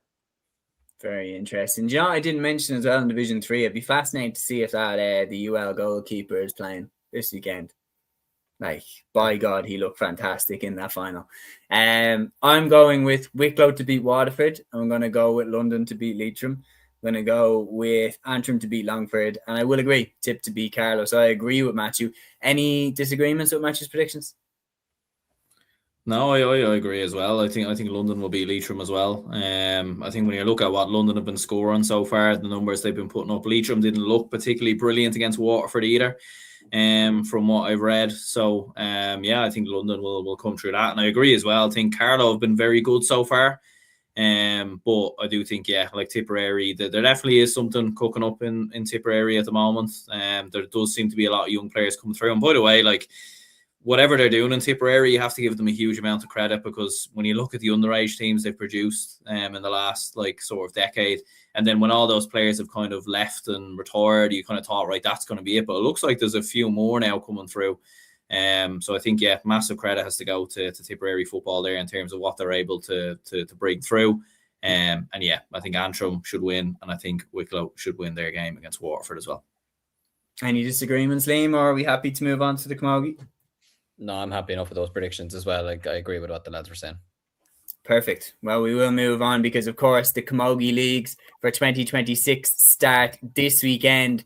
And Matthew, what a game we have to kick us off. I'm going to throw this one straight over to you. Division 1A's round 1, Waterford against Cork, Saturday at 2 p.m. in Walsh Park. It's a repeat of the 2023 All-Ireland Camogie Final. What are you expecting from this one? Hard to know what to expect from Cork. And not in a bad way. Obviously, Cork have been absolutely brilliant over the last few seasons. But the amount of retirements with Cork and a lot of players leaving the panel, obviously. Laura Tracy, I think, is a massive loss. I think she was a fantastic camogie player over the last few seasons, but a brilliant player that retired for Cork in the off-season. Obviously, wishing Laura all the best for retirement there. Cork were also without Hannah Looney, Aoife Healy, who went out the AFLW. I don't think the Mackies are there either. I think that's what Ger Manley was saying on a Red FM interview with Ger McCarthy. That's Pamela and Katrina. I don't think are there. Cleona Healy's not there this year, who's a brilliant impact player.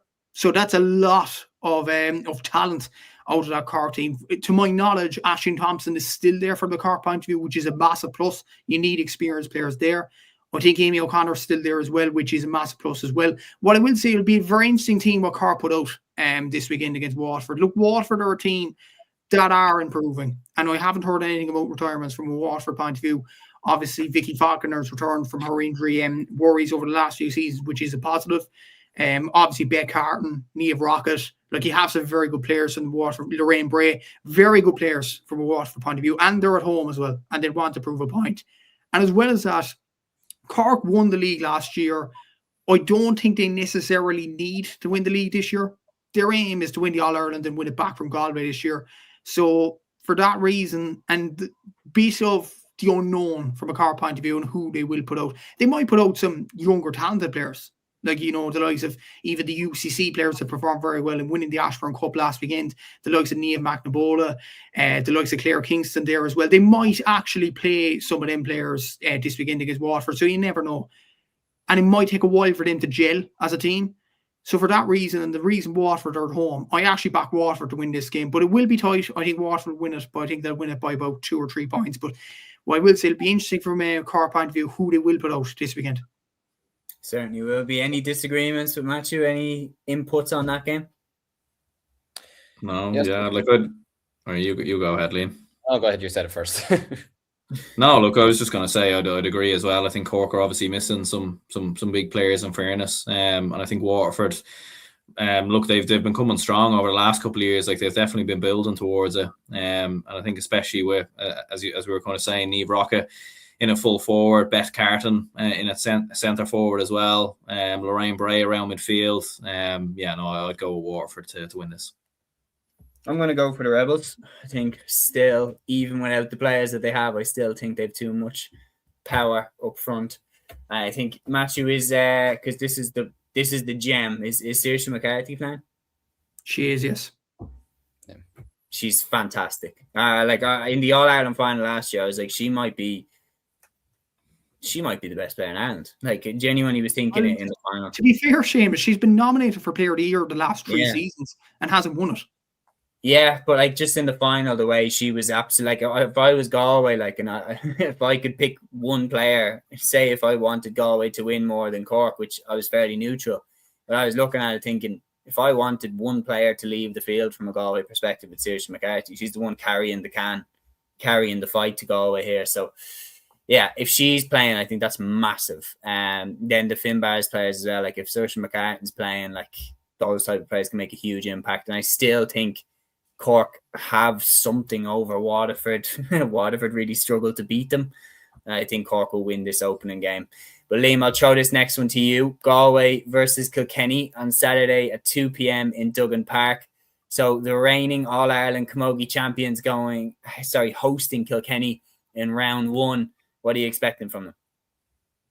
Yeah, first of all, I'm hoping that there would be a good crowd for that game, considering, like you said, they are reigning All-Ireland champions. Obviously, there is no men's hurling this weekend, so you'd be hoping that the Galway supporters will come out and support this team, considering they won an All-Ireland last year. But yeah, look, it'd be interesting to see how many of last year's All-Ireland winners will be put out this weekend, and especially on a pitch like Duggan Park, which, like, I mean, I've been there. It's not exactly the new camp or the red carpet in Hollywood or anything like that. You know, it's a place where injuries very frequently happen. So I suppose Galway could be thinking we might want to be a small bit careful this weekend with who we do play and who we don't play. And it'd be interesting to see how many of the Athenry players are involved as well this weekend, considering the success that they had last month as well. But yeah, look, I think Kilkenny will want to come and try and prove a point, obviously, after exiting the All-Ireland last year at the quarter-final stages, and could argue that they'd be looking back at that with a lot of regret,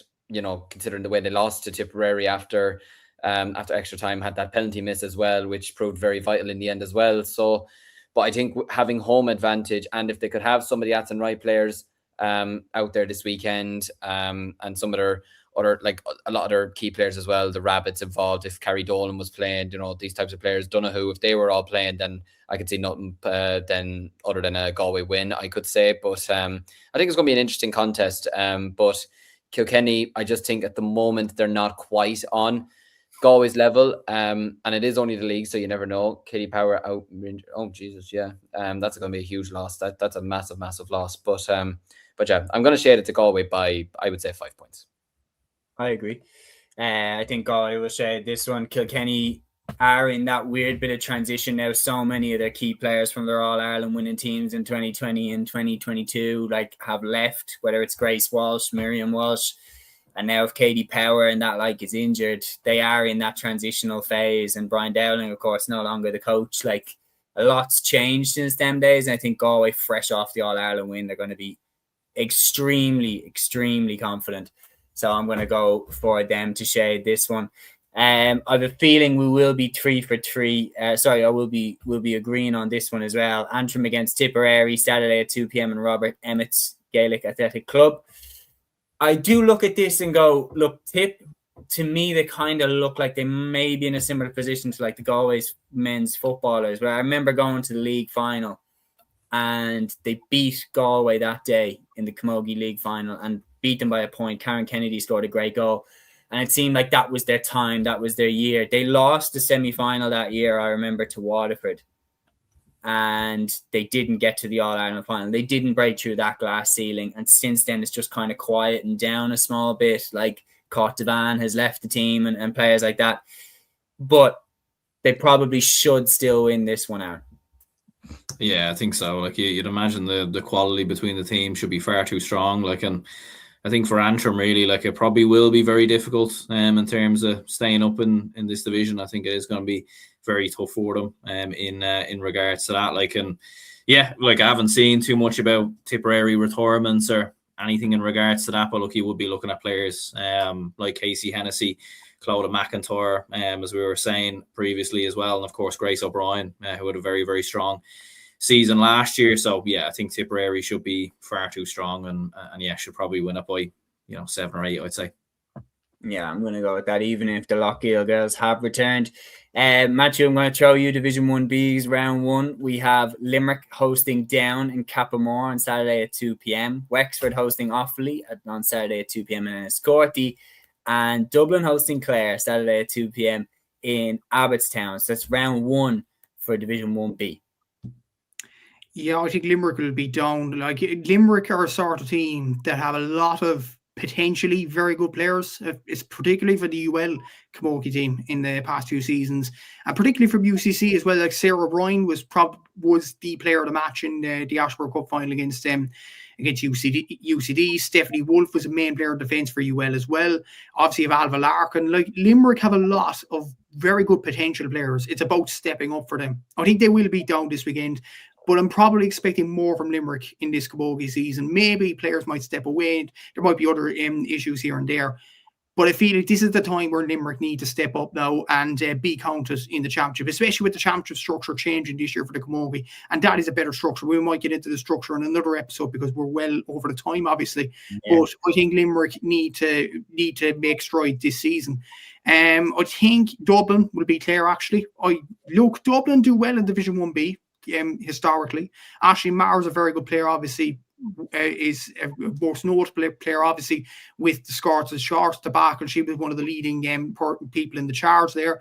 Emma Byrne is an excellent fullback there from a Dublin point of view. I think Grace O'Shea is probably underrated in the forwards as well. So I think McCartney is a very good player in the forwards as well. The Gannon sisters are very, very good. So I think Dublin have a nice core group of players there. I think they will get over the line there. And what was the middle game again, Seamus? Let me get it up for you. So the middle game, so Wexford Offaly. I'm going back Offaly for that one. Look, they do have some good players. The likes of Sharon Shanahan and the likes of Claude Lahi, and of course there's an Offaly guy on the top of my screen there. So we've already picked Offaly to lose once. We can't do it again. Well, considering Arsenal are drawing 1-1 at the moment, I appreciate the support for Offaly. So. Yeah, there you go. I mean, Keith Andrews' ball. What did you expect? I like him tonight. I'm going to go for Wexford to win. I'm also going to go for Dublin to beat Clare. And I am also, I've forgotten the final game out of pure panic. I'm going to go for Limerick to beat Down as well as the third and final result. And that brings us on then. So what I'll do as well, because looking at the time, I'll run through the other fixtures. So Division 2A's round 1 also kicks off. There's 3 games. Derry hosts Carlow in Celtic Park. Kerry hosts Laois, and the actual venue is to be confirmed, even though it's in 2 days' time. Westmeath hosts Meath in Cusack Park in Mullingar. And then in Division 3A, there are only 2 games opening up round 1. Roscommon hosts Kildare in St. Aidan's GA Club in Ballyfornan, and Tyrone are hosting Wicklow at 2 p.m. again to be confirmed. Interestingly enough, Matthew, I'll throw this one to you very quickly. Division 1's round 3 in the LGFA, the game that was supposed to be last weekend. Armagh play Cork on Sunday at 1 p.m. in Crossmaglen this time. How important is this one? It's a huge one for both sides because, like, if Cork do win this game, amazingly, will be in second place behind Waterford, who have been absolutely sensational in the LGFA campaign so far. It's interesting, actually. Joe Carroll did say to the Southern Star this week that the aim for Cork was to stay up in Division 1. And I think if they were to get to 7 points, I think that could be the job done then. So this is a massive game. I think if they do win this game, they'll be well on course to do that. We'll be very interested to see the Mackins, if they play from an Armagh point of view. If they do play, you'd nearly back Armagh to win it. If they don't, I think Cork could actually win this game. They had a very good win against Galway, albeit it was at home in Páirc Uí Rinn. But that was a Galway team that I fancied very much to win the All-Ireland before the season even started. So, yeah, I think Cork have performed quietly well this season, drawing to Kildare and obviously beating Galway. Katie Quirk's performing well. Anya Terry O'Sullivan, experienced player, really performing well as well from a Cork point of view.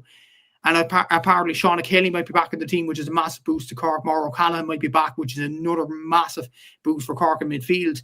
You know what? I'll back Cork. I'm going to go for the Rebels County to win this weekend. Very good. I'll run through as well. The LGFA National League Division 4 is also having its round 4 this weekend. They always do that. They always run like a week ahead of the rest of the 3 divisions. It's an interesting way of doing it. But Wicklow hosts Derry in Bray Emmets at 2 p.m. Longford hosts Sligo in Pearse Park at 2 p.m. And Kilkenny hosts Leitrim in the training centre in Dunmore at 2 p.m. And Offaly hosts Carlow in Dangan GAA at 2 p.m. I think the biggest game out of there is Offaly taking on Carlow. Don't know who I'm going to pick there. I'm going to pick Offaly to win that one. But anyway, that brings and then on the rest, I do think that Leitrim will beat Kilkenny. I do think that Longford will beat Sligo, and I think Wicklow will beat Derry. So a home sweep, except for Leitrim. I think that they'll beat Kilkenny away. Ryan here saying Leitrim by 20. Goodness gracious. Dublin is great, saying great show. Appreciate that, man. And thank you to everybody who got involved in the comments across the show. It really helped it to make another enjoyable one. We will be back, as Peter said, on Sunday at 8 p.m. with a full weekend review show. So see you all then. Ryan says thanks for the show. Thanks a million, Ryan, for getting involved in the discussion. We'll be back on Sunday at 8 p.m. as I said. Until then, enjoy the weekend, enjoy the games. Instinct, baby. Follow your instinct.